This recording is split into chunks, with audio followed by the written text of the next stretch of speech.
Hello once again, everybody. Welcome to Jwicksportalk. Topic of conversation this week. I want to talk about the 2011 NFL Football Enshrinement Ceremony.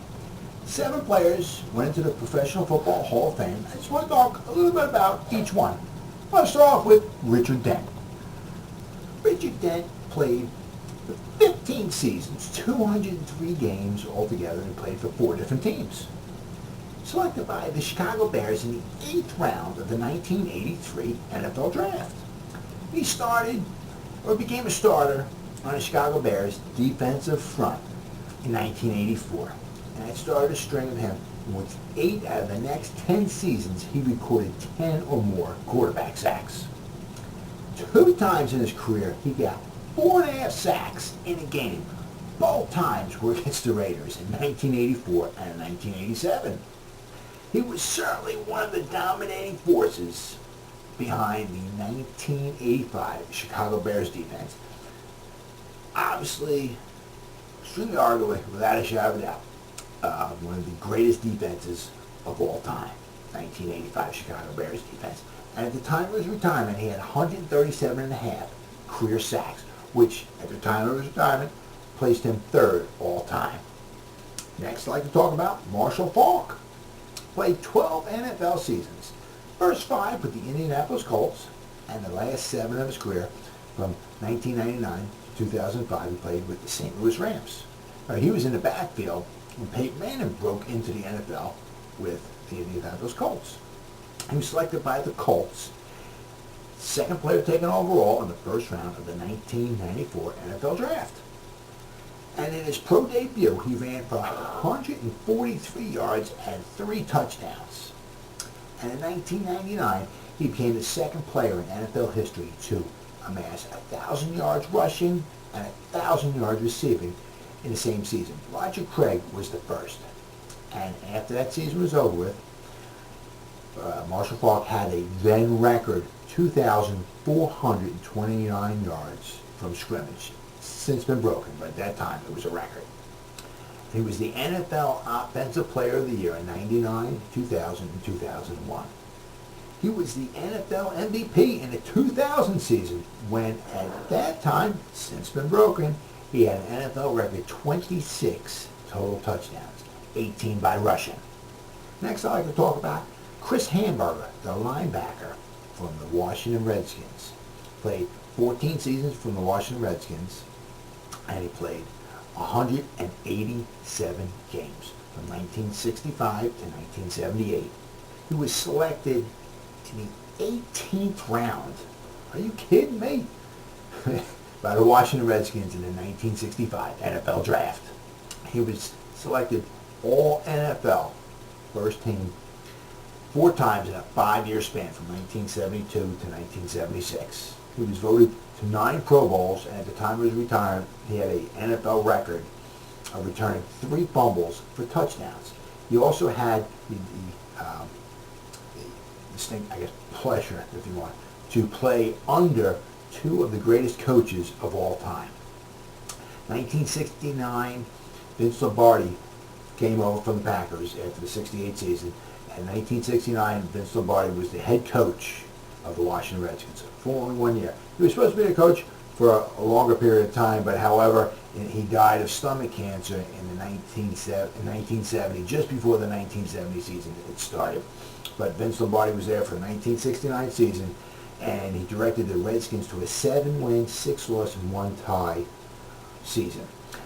Doesn't sound too amazing, but if you want to consider the fact that the Redskins had had a winning record since 1955, I'd say that's rather remarkable.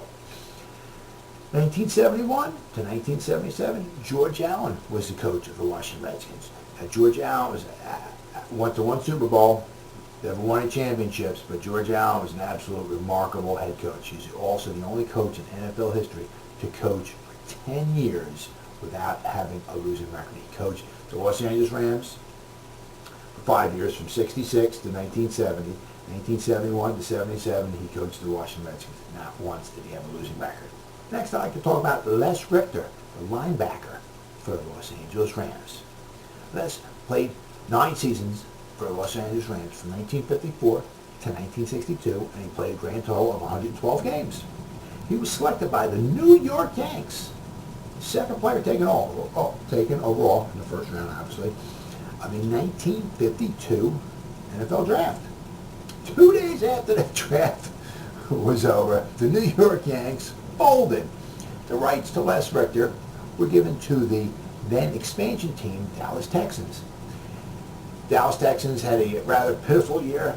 They were 1-11, but the following year they would become, as we know, the Baltimore Colts. Well, the Los Angeles Rams obviously wanted Les Richter so badly they traded the Dallas Texans 11 players to get him. The Dallas Texans took the 11 players. Les Richter went into the military for 2 seasons. Rams waited. 1954 he came out, and from 1954 to 1962 he played for the Rams. And from 54 to 61 he went to the Pro Bowl every season. Next, I'd like to talk about Ed Sabol, the man behind NFL Films. In 1962, he went to Pete Rozelle and offered Pete Rozelle $3,000 for the rights to videotape or film the 1962 championship game between the New York Giants and the Green Bay Packers. The year before, the 1961 NFL championship game was between the New York Giants and the Green Bay Packers. The rights for filming that championship game was $1,500. Ed went to Pete and offered him $3,000. Pete said, fine, and the rest is history. As we know, Ed, what you had before with films of games, you had the video being taken from high above. You had you got what you got. There was no movement of the camera, none of this crazy stuff and all that. When Ed came in, he got pictures filmed from all different angles, a lot of stuff from the sideline. He put microphones on the referees, put microphones on the players, you put the microphones on the coaches. You got all kinds of camera angles, all kinds of conversation.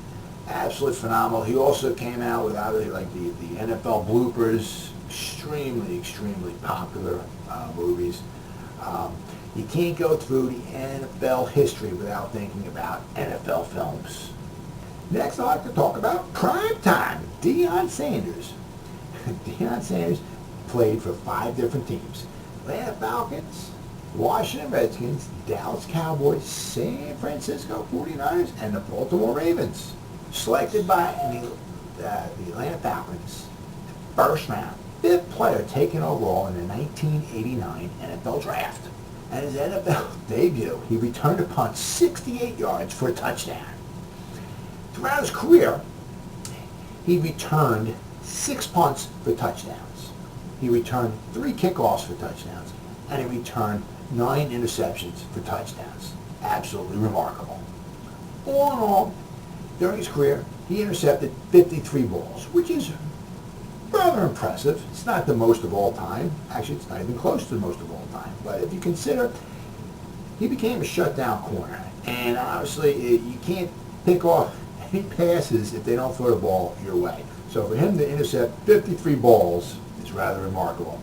And out of those 53 balls, he ran 9 of them back for touchdowns. Simply amazing.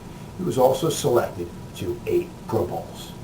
And last but not least, talk about the great tight end, Shannon Sharpe. Played for 2 teams, Denver Broncos, Baltimore Ravens. Played 14 seasons and played just over 200 games. Selected by the Denver Broncos in the 7th round of the 1990 NFL Draft. At the time of his retirement, he had 815 receptions, 10,060 receiving yards, and 62 touchdown receptions. At the time of his retirement, all tight end records. 3 times during his NFL career, he amassed over 1,000 yards receiving in a single season. Truly remarkable for a tight end. He was selected to 8 Pro Bowls, and he won 3 Super Bowls. 2 with the Denver Broncos, and the last one with the Baltimore Ravens in 2000 when they totally destroyed my New York Giants. To the NFL and Shiny Class of 2011, congratulations, gentlemen. Well deserved. Great class indeed. Well, that's all the news I have for this week. Thanks for watching. I'm Jeff. Thanks for watching Jwicksportalk. I'm going to see you again there next week.